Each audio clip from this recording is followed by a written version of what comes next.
O Brasil tem um potencial enorme, né? A gente tem uma riqueza de natureza que pode se tornar um capital natural para agregar valor e realmente contribuir para um crescimento de um PIB aqui no país muito relevante, né? Por isso que a agenda ambiental no Brasil está sendo muito bem vista por alguns investidores, né? Tem algumas novas empresas entrando no mercado que estão com investidores de peso por trás, né?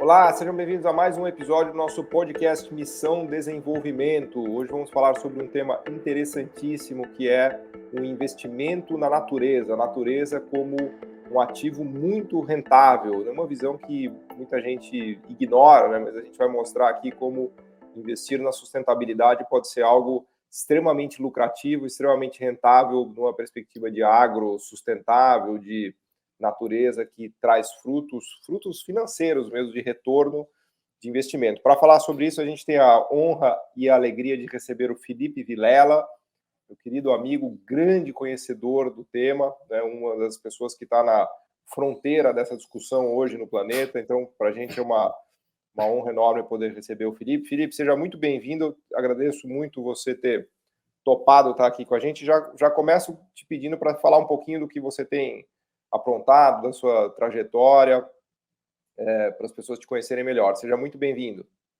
Maravilha, Paulo. Muito obrigado pelo convite. É uma grande honra aí estar participando dessa conversa.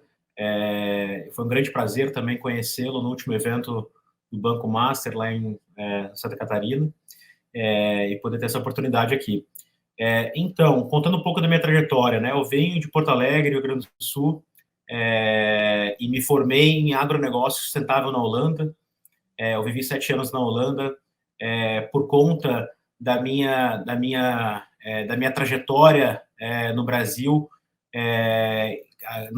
no tema de agricultura sustentável, conhecendo várias fazendas e propriedades que tenham uma pegada de produção de forma mais sustentável, e comecei a ver que gerava muito mais retorno para o produtor e para as empresas, e comecei a me questionar por que essas práticas agrícolas regenerativas, que a gente chama, elas não são mainstream, né? Então, eu fui fazer essa formação na Holanda, fui para a Holanda para poder me conectar tanto com acadêmicos, mas também com potenciais investidores para criar a startup que eu fundei lá, chamada Renature.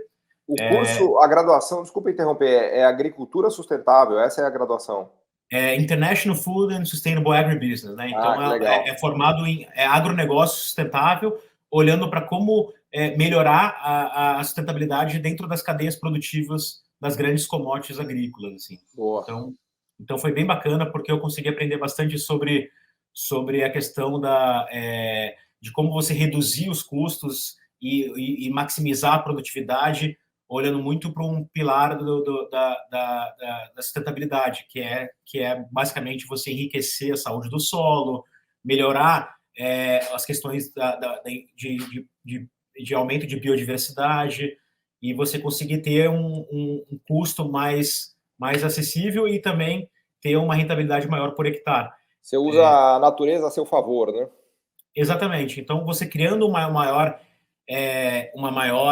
resiliência ambiental na sua propriedade, você consegue ter mais produtividade. A gente tem vários exemplos de fazendas hoje em dia que estão sendo afetadas pela volatilidade climática, como estiagens intensas, até mesmo frost, geada, né? Geada, né? E isso está afetando muito a produtividade agrícola. A gente teve aí uma queda de 20% na safra de soja, por exemplo, por conta desses eventos extremos climáticos agora do ano passado. Então, para a gente conseguir superar esses desafios climáticos na agricultura, a gente precisa pensar em instrumentos financeiros para os produtores conseguirem viabilizar uma transição, né? Calma lá, eu te interrompi. Você estava falando da startup. Quando você terminou a graduação, você fez uma startup que é Renature, que chama, né? Termina só um pouquinho aí de falar da sua trajetória, porque já vamos chegar no que você está fazendo hoje, né? Perfeito, Paulo. Então, eu fundei a Renature, uma organização, uma empresa holandesa que fazia consultoria técnica para as empresas corporativas fazerem a transição nas suas práticas agrícolas. Então, desde Nespresso, Unilever, Danone, Kraft Heinz e muitas outras grandes empresas da indústria de alimentos, mas também de cosméticos e papel e celulose, até da indústria da moda, a gente estava apoiando elas nessa transição de práticas, olhando muito para um papel de know-how agronômico mesmo, para melhorar suas práticas de sustentabilidade e conseguir atingir os objetivos atrelados aos seus objetivos de ESG e de sustentabilidade, né? Então, a gente estava fazendo isso muito por um olhar de assistência técnica. Durante 6 anos empreendendo pela Renature, essa organização que eu fundei na Holanda, eu comecei a entender as dores dos produtores rurais no Brasil. Você tinha clientes no mundo todo? A gente trabalhou sempre no Brasil, México, Quênia e Indonésia, o sul do globo. A empresa foi fundada na Holanda, mas as operações todas eram no sul do globo, e o Brasil principalmente. A gente, inclusive, fez projetos com a MAGE, com a JBS, com outras grandes empresas do agro. E aí, nesse meio do caminho, eu comecei a entender melhor quais são as formas mais eficientes de realizar a transição em escala desses produtores rurais e das empresas para uma agricultura mais regenerativa e ter um balanço positivo ambiental, que é basicamente o fator econômico. Então, você diminuir o custo do produtor de insumos é um fator super importante, mas, além disso, você achar preços premium pelo produto dele por estar adotando práticas mais sustentáveis. E o terceiro e mais importante também, dentro do guarda-chuva econômico, é a questão do pagamento pelos serviços ambientais, que é um novo mercado que está se abrindo, só que ainda muito nichado no elemento carbono, porque hoje o carbono é um dos indicadores ambientais que você consegue precificar, que está valendo entre 20 a 50 dólares, pode chegar até 100 dólares a tonelada. Só que o que eu notei que tiveram algumas empresas liderando essa agenda de capital natural indo além do carbono, que é a natureza como um todo, ou seja, não só o carbono, mas também a biodiversidade, a saúde, o valor nutricional do solo e também a capacidade de infiltração de água no solo. Isso tudo pode estar sendo precificado e criando valor para a gente conseguir fazer com que produtores rurais sejam remunerados pelos seus impactos positivos para a natureza e para os serviços que a gente chama ecossistêmicos. Boa. Então, vendo muito essa agenda, eu decidi sair do meu empreendimento da Renature e ir para essa empresa alemã chamada Land Banking Group, que daí eu posso explicar um pouco mais em detalhes. Então, só para ver se eu entendi direito, quando você fala ali dos pilares da agricultura regenerativa, você fala de redução de custo de insumos, de aumento de preço de venda, você tem um prêmio porque você faz algo que é sustentável, né?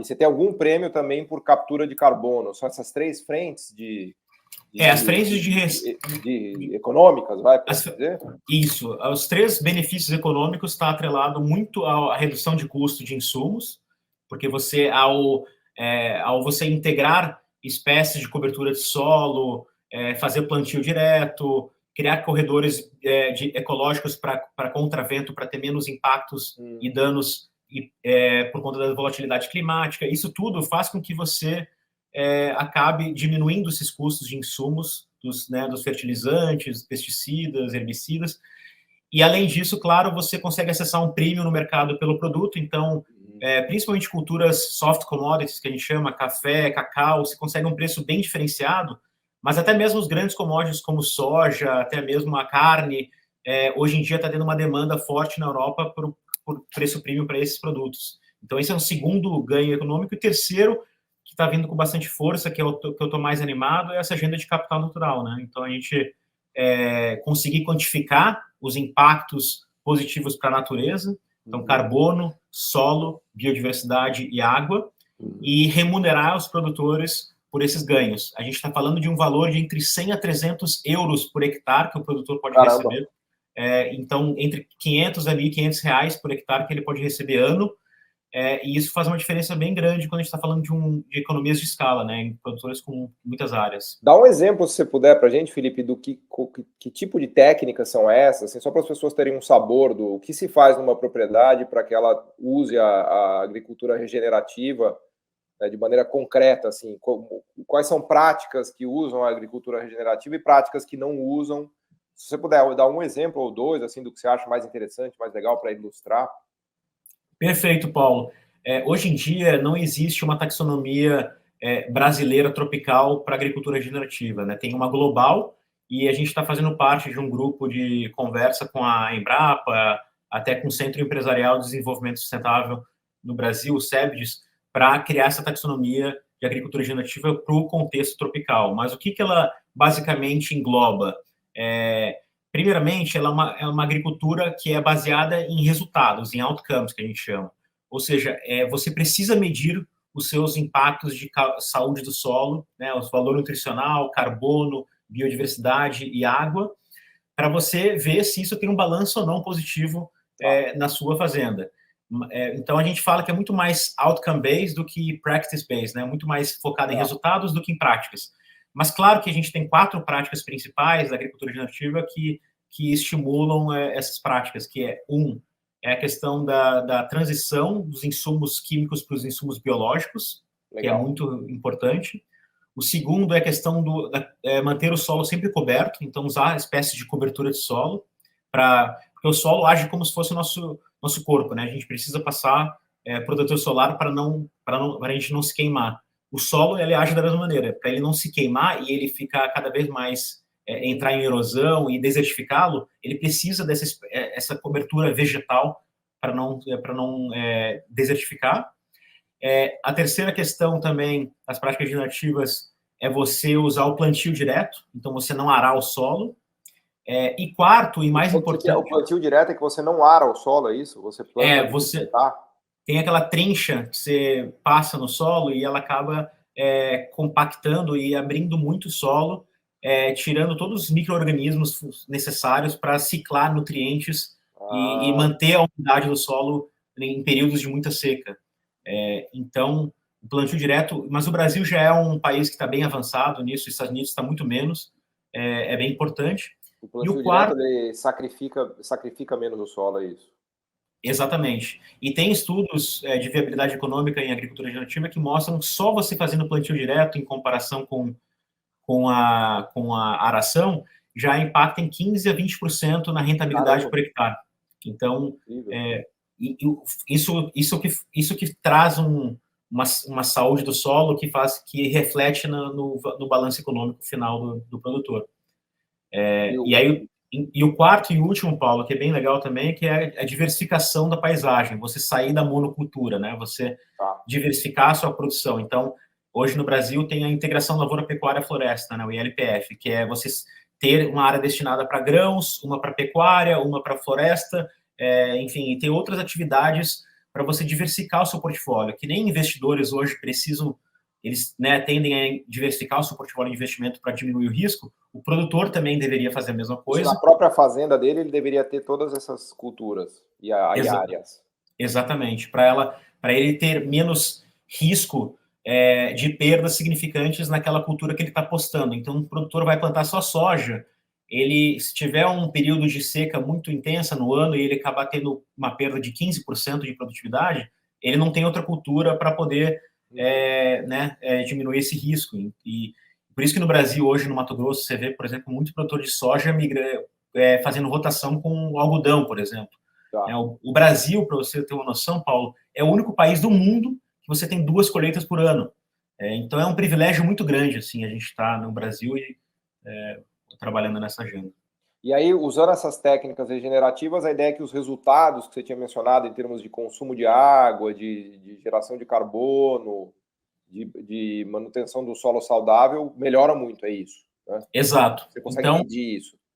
Então, eu vou explicar um pouquinho o que é o conceito, né, do que a gente está fazendo aqui, né? Que a gente está falando bastante em agro e meio ambiente aqui. Todos os nossos produtos que a gente usa, como camisetas, comida que a gente se alimenta, as refeições que a gente faz, elas vêm de uma origem de alguma commodity agrícola, algum produto, né? Por exemplo, a nossa camisa aqui vem provavelmente de um algodão, o nosso almoço vai vir de algum produtor que está, enfim, produzindo esses produtos. Então, e o que acontece é que hoje na nossa economia, no nosso global, a gente não está quantificando os impactos ambientais para produzir tudo isso. Então, hoje a gente está cada vez mais consumindo a degradação do solo, porque, enfim, hoje no Brasil a gente tem quase 100 milhões de hectares de solos degradados já. Nossa. Então, a gente tem um trabalho, a gente tem produzido e aí criado erosão no solo, degradando o solo, e aí a gente começa a comprar novas áreas, e isso tem um potencial enorme, né? De a gente conseguir reverter esse cenário comprando essas terras degradadas e tornando-as produtivas. Mas onde eu quero chegar? A gente não quantifica, a gente considera externalidades o meio ambiente na nossa economia. Porém, a natureza hoje está começando a criar um mercado por conta própria, no sentido de ter um mercado da natureza, para que a natureza ela seja parte como um ativo das empresas e não um passivo. Na verdade, é a destruição do planeta que está obrigando as empresas e as pessoas a pensarem assim, né? Porque se a gente não internalizar os custos de destruição do planeta, o planeta vai ser destruído e vai custar muito caro, né? Então, exatamente. Esses mecanismos aí têm que começar a ser levados em consideração rapidamente, né? Tem uma projeção, Paulo, que se a gente, até 2050 a natureza vai ser responsável por quase 60% do GDP, do PIB do mundial. Então, assim, se a gente não tratá-la de forma responsável, a gente vai ter muitas perdas econômicas. Hoje, a natureza ela oferece 140 trilhões de dólares de serviços para nós, como sociedade, e de graça, ninguém está pagando por isso. Então, o Land Banking Group, que é a empresa que eu estou hoje como Business Development Manager pela América Latina, tem esse propósito de fazer com que investimentos na natureza sejam um ativo e não um passivo da empresa. Que elas deixem de ser um custo no seu P&L, no seu Profit and Loss Account, mas que seja um ativo dentro do balanço patrimonial da empresa, para que ela comece a dar valor sobre a resiliência na sua cadeia de valor. Então, vamos, por exemplo, pegar uma empresa como a Nestlé, por exemplo. A Nestlé, ela tem várias culturas agrícolas que que hoje fornecem para eles para produzir os seus produtos, e é super do interesse da Nestlé ver que, poxa, tá tendo uma volatilidade climática que está afetando a produção dos nossos ingredientes, e isso está impactando a inflação do preço desses produtos. E para ela, é super de interesse querer monitorar esses indicadores ambientais e investir na maior resiliência e segurança que eles vão ter esses suprimentos a longo prazo. Claro. Então, a gente, em vez de fazer, Nestlé, você pode fazer com que esse seu custo para a área ambiental deixe de ser somente um custo, mas que ele seja um ativo que ganhe valor ao longo do tempo, por você estar investindo na maior resiliência da sua cadeia de valor.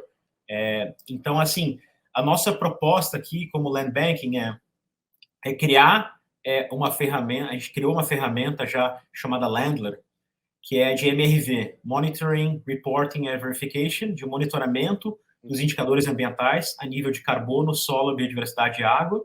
Que legal.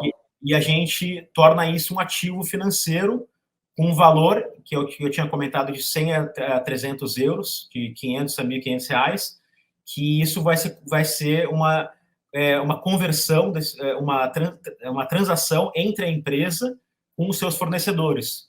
Então, é um modelo de insetting que a gente chama. Porque, na verdade, a Nestlé ela não é dona dessas propriedades, né? Ela compra o cacau, o café de todos esses produtores. Vocês vão monitorar o que esses produtores estão fazendo para a Nestlé, é isso? Eu estou dando um exemplo aqui, né? Sim, pensando aqui nesse exemplo específico. Isso. Então, exatamente, a gente faz esse trabalho de acompanhamento desses indicadores da performance de carbono, biodiversidade, água e solo, das fazendas, dos fornecedores da marca, e a gente vai lá e faz com que essa marca ela invista para ter maior resiliência na sua propriedade. E esse investimento de 100 a 300 euros por hectare, ele vai ser usado para aumentar esses impactos ambientais, para que esse ativo ele agregue valor ao longo do tempo. Então, assim, é do interesse da empresa investir na natureza dentro da sua cadeia de fornecimento, primeiro, porque ela quer ter mais, diminuir esse risco de perdas e danos na sua produtividade, Claro. Porque, por exemplo, a Nestlé não vai querer ficar trocando de produtor, claro. porque uma quebra ali na safra de café, de cacau, que seja um prejuízo enorme para ela, né? Exatamente. E essas empresas, eles não estão sempre buscando novos fornecedores, porque eles querem criar contratos de longo prazo para garantir ali os suprimentos. Então, a primeira questão é secured supply chain, né? Uma cadeia de fornecimento com segurança, né? Com essa questão da resiliência ambiental. Segundo fator, Paulo, é o compliance com a ESG, né? Usar no seu relatório financeiro todos os rótulos e labels, né? Padrões que estejam alinhados com a agenda global, com as né? práticas ESG, né? Exatamente, que a gente tem o Science Based Targets Initiative, o TFND, que é Task Force on Nature Disclosure Financial Agreements. Então, tem vários tipos de rótulos. No Brasil, a gente tem a CVM, né, entre outros, que fazem com que deem mais credibilidade para essa empresa no mercado. A gente vê, por exemplo, a JBS sendo retirada do Stock Exchange de Nova York por conta do desmatamento na Amazônia, né? Então, assim, está tendo uma pressão muito forte de compliance para essas empresas. Se elas não aderirem às melhores práticas, elas vão acabar sendo automaticamente excluídas do mercado, né? Então, assim, esses são os dois principais pontos que fazem com que as empresas olhem para essa agenda de investimento na natureza.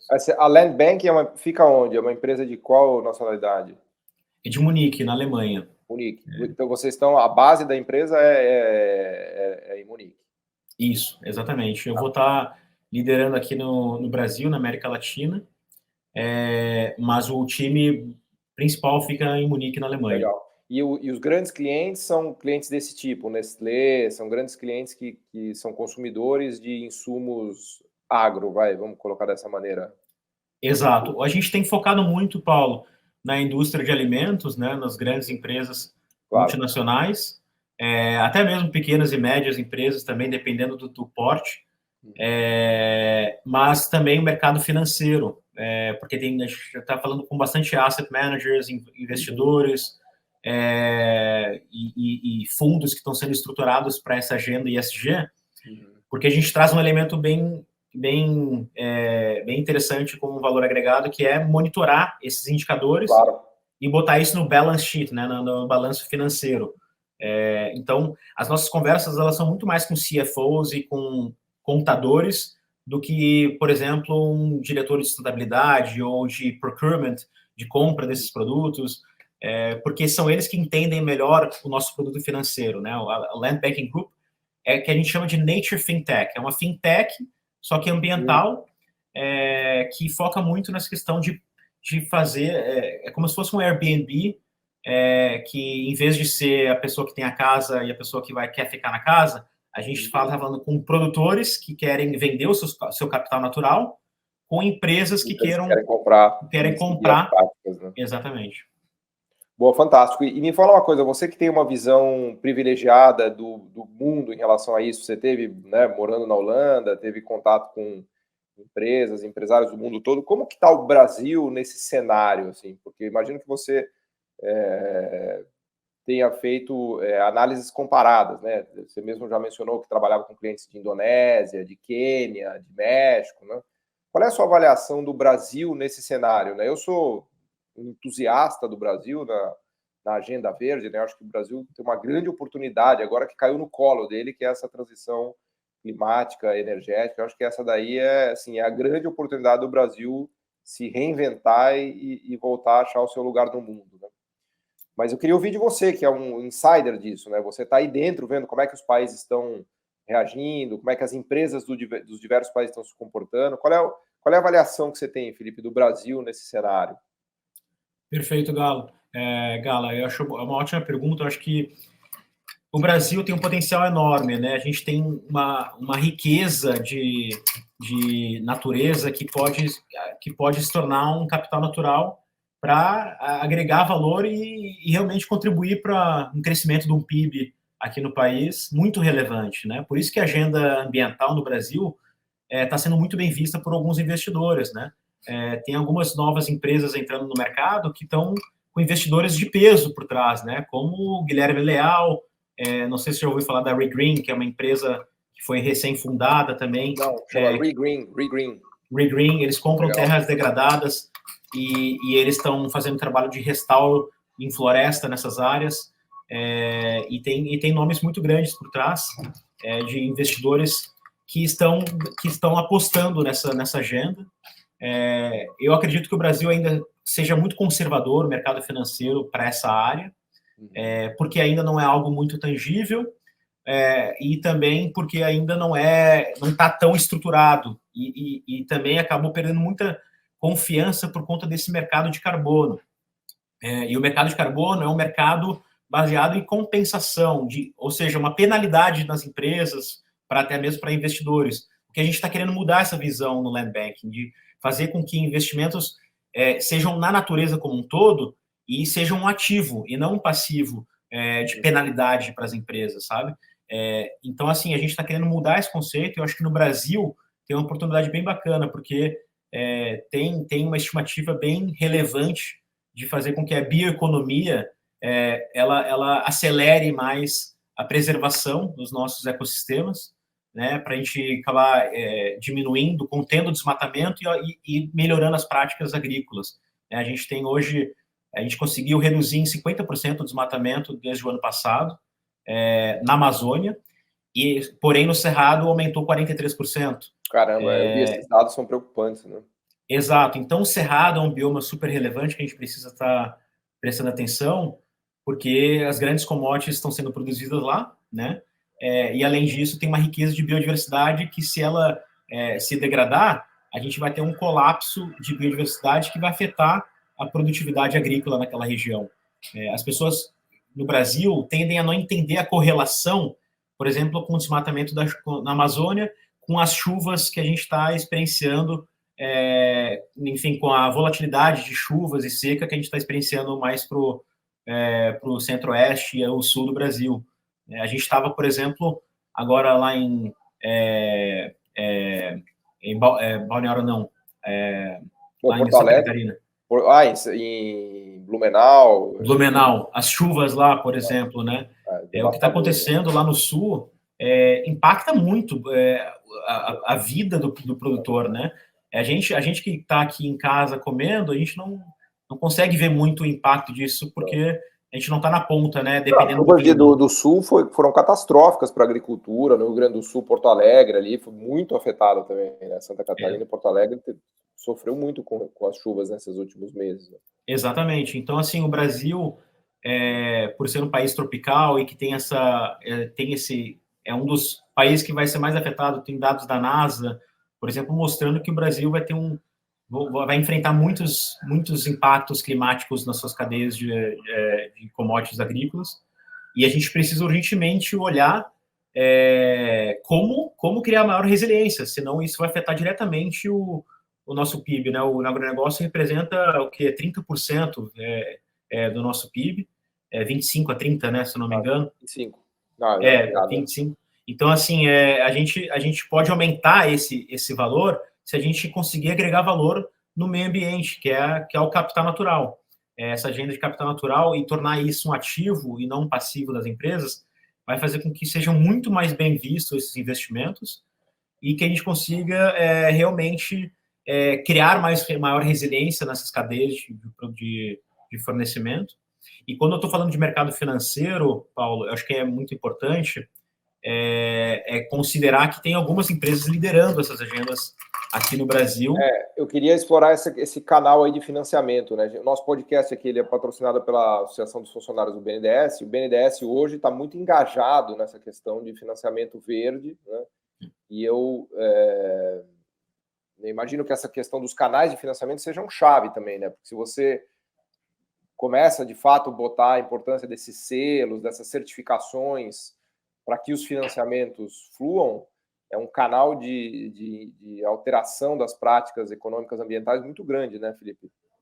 Com certeza, Paulo. Quando a gente está falando de instrumento, de engajamento com instituições financeiras globais, principalmente na Europa e até mesmo nos Estados Unidos, tem vários standards que estão sendo usados de compliance para ESG que as empresas estão precisando começar, estão sendo cobradas, né? Então, é muito importante a gente começar a fazer incluir nos nossos relatórios anuais e até mesmo os financeiros, muito mais importante, incluir esses dados, esses rótulos, mas também os dados, sabe? Porque tudo vai ser monitorado futuramente. Por exemplo, hoje em dia, JBS, Marfrig e Minerva, elas têm um grande desafio que é saber de onde vem esse boi, sabe? Eles não estão nem conseguindo pensar ainda em melhores práticas, porque eles estão ainda num desafio de rastreabilidade.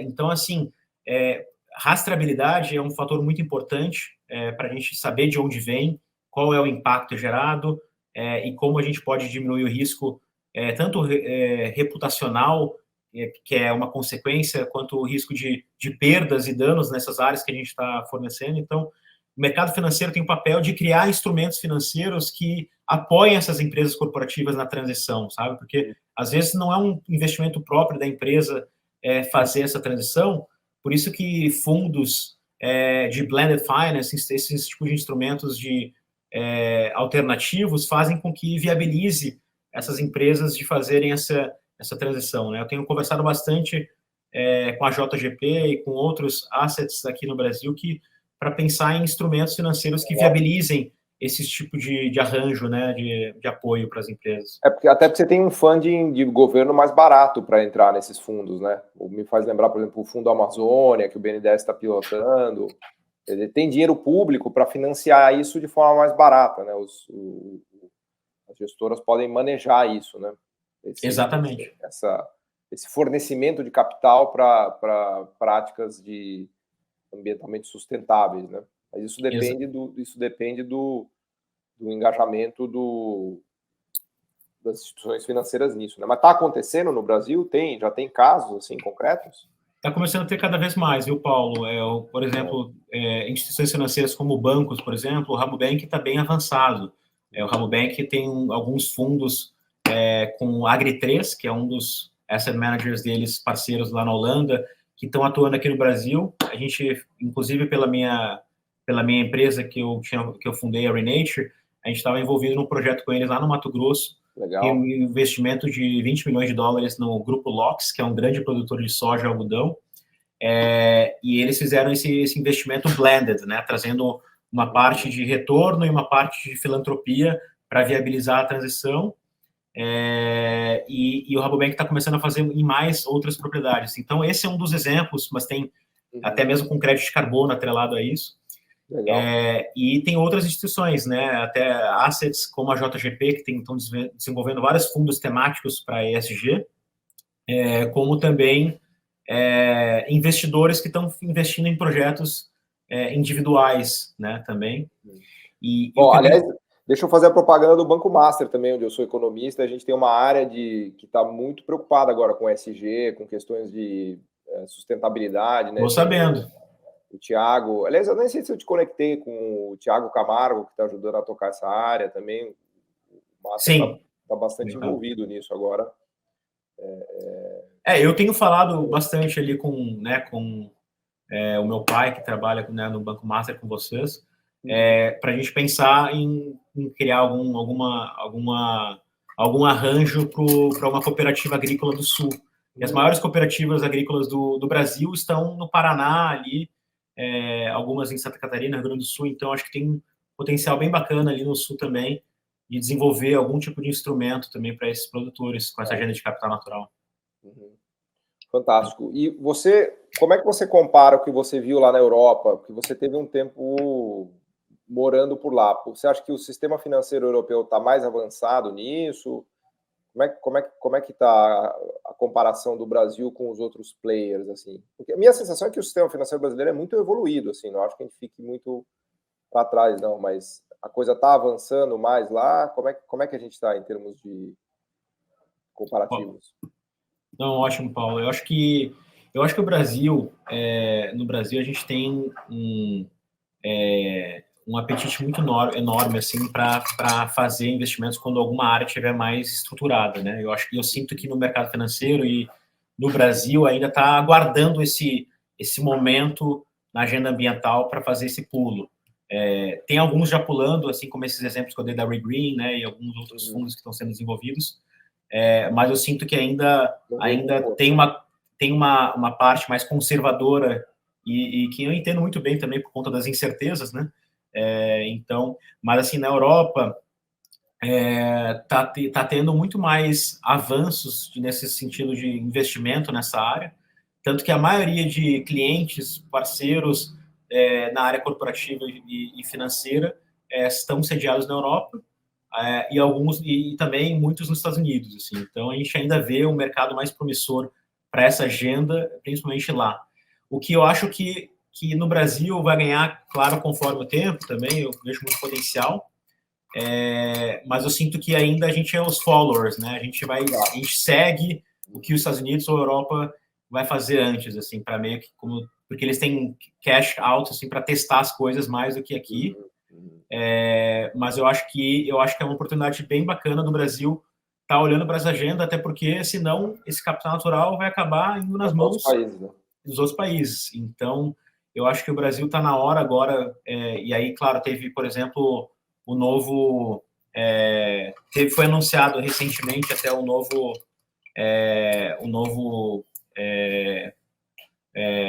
regulamento do mercado de carbono no governo, só que ele exclui o agro, ele é só para a área de conservação e preservação, o que é uma perda de possibilidades de crédito de carbono enorme. Não entendi, porque o agro é fundamental, pô, tá nessa história, né? Exatamente. Então isso foi realmente um dos fatos bem, bem negativos, assim, desse novo mercado regulado de carbono no Brasil. Mas também eu ainda vejo o mercado de carbono muito ainda como a gente chama uma visão de túnel, assim, que a gente só olha para o carbono, mas ele é um dos resultados dos ganhos ambientais, né? Então tem que pensar de maneira sistêmica, né? Tem que pensar em todo o sistema ambiental, né? Exatamente. E assim, a gente está agora fazendo parte de task force, roundtables que estão discutindo os valores e preços para esses ativos ambientais. Você teve na COP lá agora de Dubai, né? Foi Dubai, né? Eu estava na COP em Dubai e os nossos fundadores do Land Bank estiveram agora em Davos também. Estiveram apresentando, a gente fez o lançamento do nosso paper Nature Equity, fazer a natureza como sócia da sua empresa. Manda referência depois, tem online isso daí para a gente ler? Tem. Nature Equity, legal. Tem.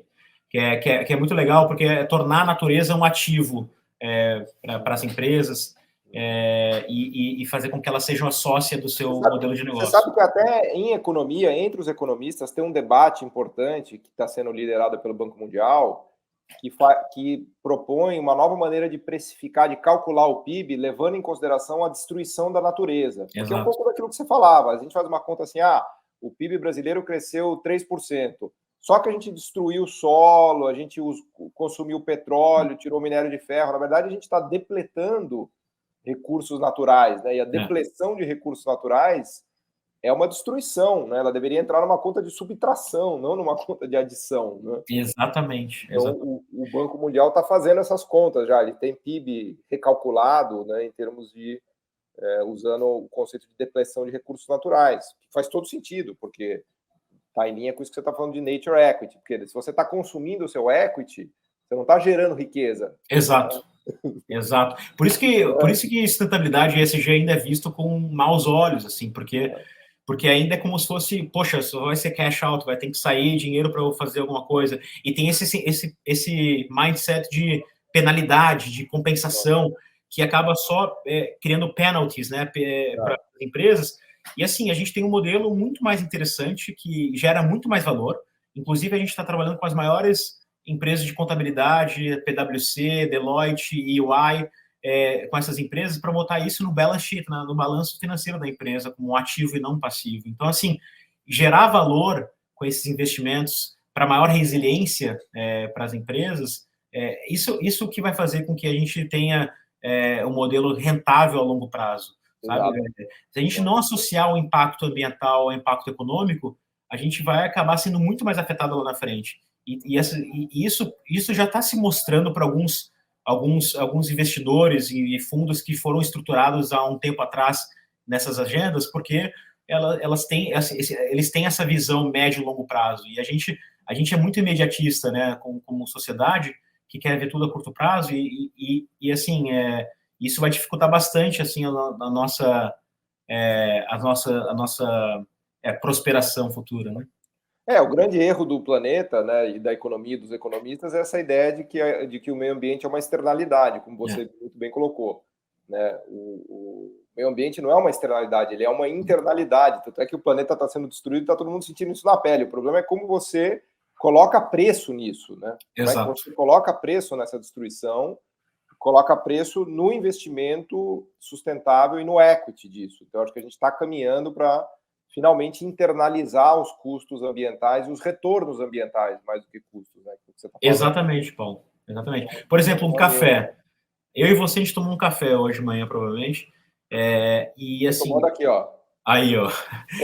Sem açúcar, sem adoçante, sem nada, porque o café está entre os top 10 alimentos que mais fazem bem para a saúde. Então, tome café todo dia, mas tem que ser café puro. E qualquer coisa que você colocar no café, você estraga ele, né?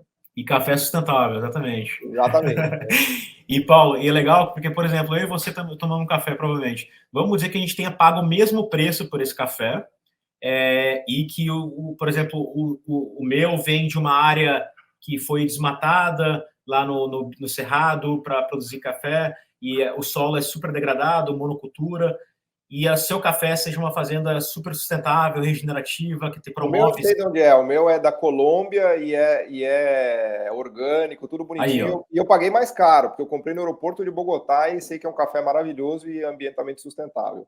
Perfeito. Então, é isso que faz a diferença, sabe? Aí o que acontece? Hoje, o preço de uma fazenda que, apesar de ser mais sustentável, ainda é muito... Você não consegue aumentar muito o preço, até porque senão não fica... você não consegue democratizar esse produto, né? E aí cria dificuldade de escala para essas empresas sustentáveis. Por isso que a gente está vendo uma agenda muito forte na Europa, Paulo, chamada True Cost Accounting, que é uma contabilidade baseada no preço real do produto. Ou seja, você quantificar o impacto ambiental da fazenda e você atribuir isso ao preço do produto. Isso é um novo conceito que está sendo formado, só que, claro que, assim, você tornar isso uma regra global vai acabar falindo muitas das grandes empresas, até porque tem um impacto em danos muito grandes no meio ambiente, né? Claro, então, que no fundo tem um dumping ambiental, né? Você destrói o meio ambiente para fazer produto barato, né? Exato. Imagina, se todos os bois que foram botados nos 50 hectares que o governo no passado dava para os produtores para fazer ali desmatar sua área e produzir grãos e botar boi, por exemplo, isso tem um custo muito grande a longo prazo e que ainda a soja ela continua sendo mais rentável. A gente precisa fazer com que a natureza seja mais rentável do que botar, né, soja ou um boi. Mas claro que também a soja, o boi pode ser feito de maneira sustentável e regenerativa, mas que a gente remunere esses produtores pelo menos pela preservação, né? Boa. Fantástico, Felipe. Nós estamos chegando aqui já no final da conversa, passa muito rápido, me dá até uma certa agonia aqui, mas queria deixar aqui uns minutos finais para você falar aqui para os nossos ouvintes, né, para você colocar a sua reflexão aqui para a gente levar para casa, né? Eu tenho acompanhado o seu trabalho, né? Tivemos juntos lá no evento em Blumenau e sou um entusiasta dessas ideias, né? De enxergar valor da natureza, né? De não tratar a natureza como um custo, mas como uma receita, né? Como um ativo que pode ser muito mais rentável, né? Mas enfim, deixo as palavras finais aqui para você. Te agradeço também por trazer essas reflexões para a gente. Perfeito, Paulo. Não, agradeço muito pela oportunidade. É um grande prazer estar falando sobre esse assunto com você. e a gente conseguir disseminar esse conceito, né, de Nature Equity, a gente vê a natureza como uma sócia e como uma criação de valor para nossas empresas, até porque, enfim, ela é a base do que a gente hoje consegue produzir de resultado. A minha mensagem principal é a seguinte, que nem eu vi ontem até, inclusive, num dos fechamentos ali de um dos eventos em Davos, que eu estava acompanhando, a mulher, que, enfim, eu esqueci o nome agora, ela comentou o seguinte: vamos todos olhar para as fotos dos nossos filhos e dos nossos netos no celular e pensar, poxa, aonde que eles vão estar daqui a alguns anos, sabe? Será que eles vão estar no mundo onde a natureza vai conseguir, ela vai estar próspera e a gente vai ter recursos suficientes para produzir para a nossa sociedade? Ou será que ela vai estar já degradada e a gente não vai conseguir, né? Então, assim, pense nos seus filhos, nos seus netos e pense na natureza na hora de tomar decisões no mundo econômico, porque a gente depende dela, né, da natureza. Então, a natureza ela é um ativo e não um passivo. Então, vamos dar valor ao que ela merece no nosso mundo. Boa, fantástico, Felipe. Depois manda para a gente a referência do Nature as Equity. Isso. Muito, muito interessante. Agradeço muito aqui a presença e vamos te convidar futuramente. Já fica convidado aqui para você, convocado aqui para você voltar aqui no futuro para a gente ter mais conversas sobre o tema. E parabéns pelo seu trabalho, né, pelo que você está desenvolvendo e tal. Tem uma trajetória bem legal. Obrigado. Muito obrigado, Paulo. Muito obrigado. E quem sabe na próxima vez que eu for para São Paulo, a gente toma um café aí sustentável juntos. Com certeza. E eu vou te mandar o paper aí do Nature Equity também para você compartilhar com quem estiver assistindo aí. Boa. Show de bola. Obrigado. Obrigado. Grande abraço. Valeu. O podcast Missão Desenvolvimento é uma realização da AFB-NDS, Associação de Funcionários do BNDES, e vai ao ar semanalmente em todas as plataformas digitais. O programa tem direção de Felipe Peçanha, produção de Tatiana Gurgel e edição de Pedro Rocha. Para saber mais, acesse nosso site www.missãodesenvolvimento.com. Você também pode assistir a outros episódios já gravados nos canais do Missão Desenvolvimento e da AFB-NDS nas redes sociais. Até a próxima!